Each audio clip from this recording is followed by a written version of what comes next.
कहते हैं हर गांव के पास कोई न कोई रहस्य होता है, और मेरे गांव का रहस्य था पुराना कुआं।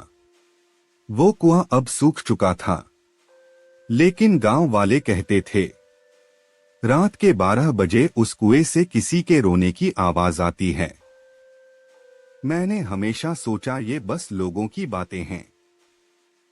कौन आज के जमाने में भूत प्रेत पर विश्वास करता है?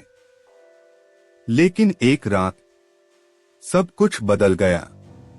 उस दिन गांव में तेज तूफान आया था। मैं राघव स्कूल से लौटते वक्त उसी कुएं के पास से गुजरा। चारों तरफ अंधेरा था। हवा ऐसे चल रही थी जैसे कोई फुसफुसा रहा हो। मैंने कदम तेज किए, लेकिन तभी कुएं से हल्की सी आवाज आई, राघव, मदद करो। मैं ठिठक गया। मेरी सांसें रुक गईं।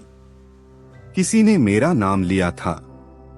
मैंने सोचा शायद भ्रम है, लेकिन फिर वही आवाज, थोड़ी और साफ, राघव, पानी में कोई है। मेरे पैरों से जमीन खिसक गई। मैंने टॉर्च निकाली और कुएं के अंदर झांका। अंधेरा, बस गहराई और सन्नाटा। अचानक पानी के ऊपर कुछ चमका, जैसे किसी की चूड़ी या कड़ा हो। मैं डरते हुए घर भागा। माँ ने देखा तो बोली, राघव, तू फिर उस पुराने कुएं के पास गया था? मैंने कहा, हाँ माँ, लेकिन वहां से किसी ने आवाज दी थी। माँ का चेहरा पीला पड़ गया। धीरे से बोली, वो आवाज तेरे चाचा की है। मैं सन्न रह गया। क्या? लेकिन चाचा तो 10 साल पहले। माँ ने सिर झुका लिया, हाँ बेटा, उसी कुएं में। उसके बाद कई सालों तक कोई उस कुएं के पास नहीं गया।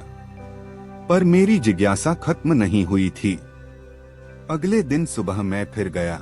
इस बार दिन का उजाला था। मैंने रस्सी और बाल्टी डाली।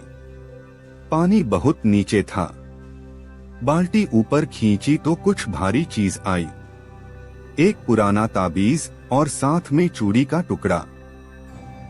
मेरे हाथ कांपने लगे।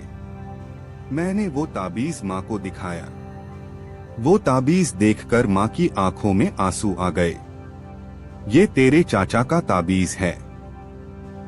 माँ ने कहा कि उस रात तूफान में तेरे चाचा किसी की मदद करने कुएं के पास गए थे, लेकिन कभी लौटे नहीं। गांव वालों ने मान लिया कि वो कुएं में गिर गए, पर किसी ने सच्चाई नहीं देखी।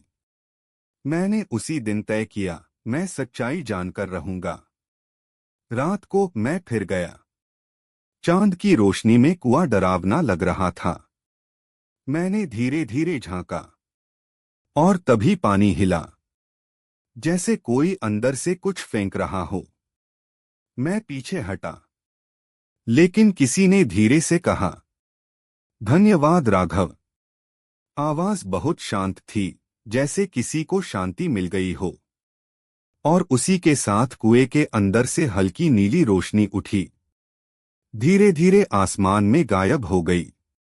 मैं कांपता हुआ घर लौटा, पर इस बार मेरे दिल में डर नहीं था। सिर्फ एक सुकून था कि शायद मेरे चाचा को मोक्ष मिल गया।